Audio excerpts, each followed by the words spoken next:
জীবনে কিছু করতে হলে প্রথমেই দরকার স্বপ্ন আর লক্ষ্য। যে মানুষ নিজের জীবনের লক্ষ্য স্থির করতে না পারে সে কখনোই বড় কিছু অর্জন করতে পারে না।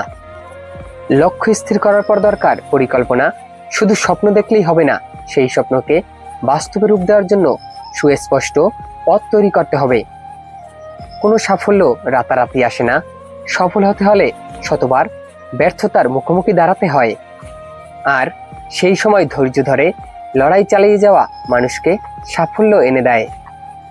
এছাড়া জীবনে কিছু করতে চাইলে আত্মবিশ্বাস, নিজের উপর বিশ্বাস না থাকলে কোনো বড় কাজ করা যায় না। অন্যরা যতই আপনাকে সন্দেহ করুক, নিজের যোগ্যতা আপনি যদি বিশ্বাস করেন তবেই সামনে এগোনো সম্ভব। সাথে দরকার কঠোর পরিশ্রম। পৃথিবীতে একটিও মানুষ নেই যে কষ্ট না করে সফল হয়েছে। যত বেশি পরিশ্রম তত বেশি অভিজ্ঞতা, আর সেই অভিজ্ঞতাই আপনাকে লক্ষ্য অর্জনের দিকে নিয়ে যাবে। আরও একটি গুরুত্বপূর্ণ দিক হলো সময়কে মূল্য দেওয়া। সময় নষ্ট করলে স্বপ্ন নষ্ট হয়। সময়ের সঠিক ব্যবহারই মানুষকে সফল জীবনের পথে এগিয়ে দেয়। জীবনে কিছু করতে হলে দরকার ইতিবাচক মনোভাব। নেগেটিভ চিন্তা মানুষকে পিছিয়ে দেয়, আর পজিটিভ চিন্তা তাকে সামনে ঠেলে দেয়। প্রতিটি সমস্যার মাঝেই সমাধান খুঁজে নিতে পারলেই সফল মানুষের বৈশিষ্ট্য।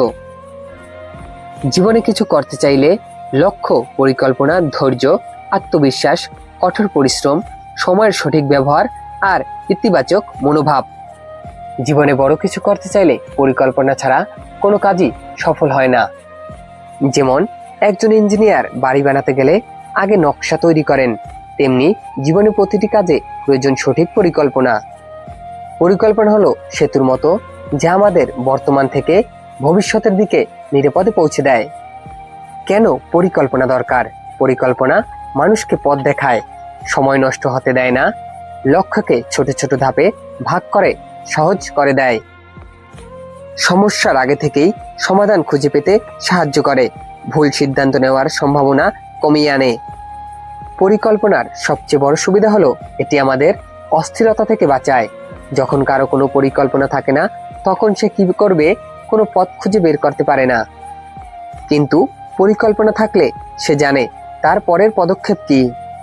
ভালো পরিকল্পনা করার কিছু ধাপ: লক্ষ্য নির্ধারণ করুন। আগে ঠিক করুন আপনি কি চান। লক্ষ্য স্পষ্ট না হলে পরিকল্পনা কাজ করবে না। বাস্তবতা যাচাই করুন।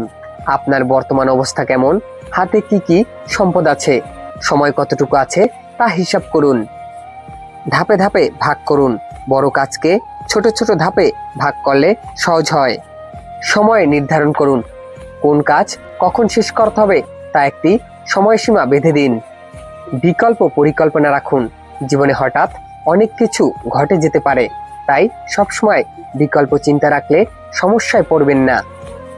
কেন পরিকল্পনা সফলতার চাবিকাঠি? পরিকল্পনা আমাদের অগ্রাধিকার নির্ধারণ করতে শেখায়। কোন কাজ আগে করতে হবে আর কোনটা পরে তা স্পষ্ট হয়ে যায়। পরিকল্পনা আমাদের বিক্ষিপ্ত চিন্তা থেকে বাঁচায়। মাথা হাজারো ভাবনা থাকলে সঠিক ক্রমে সাজিয়ে দেয়। পরিকল্পনা আমাদের শক্তি সঞ্চয় করে, কারণ আমরা জানি কখন কি করতে হবে। পরিকল্পনা আমাদের প্রেরণা জাগায়। প্রতিটি ছোট ধাপ সম্পূর্ণ হলে আমরা সাফল্যের স্বাদ পাই, যা বড় কাজের দিকে এগোতে সাহস দেয়। পরিকল্পনা হলো সফলতার মানচিত্র। যাদের হাতে মানচিত্র আছে তারা গন্তব্য পৌঁছাতে দেরি করলেও পৌঁছায়, আর যাদের হাতে মানচিত্র নেই তারা পথ হারিয়ে ঘুরতে থাকে। সবাইকে ধন্যবাদ এত সময় পাশে থাকার জন্য।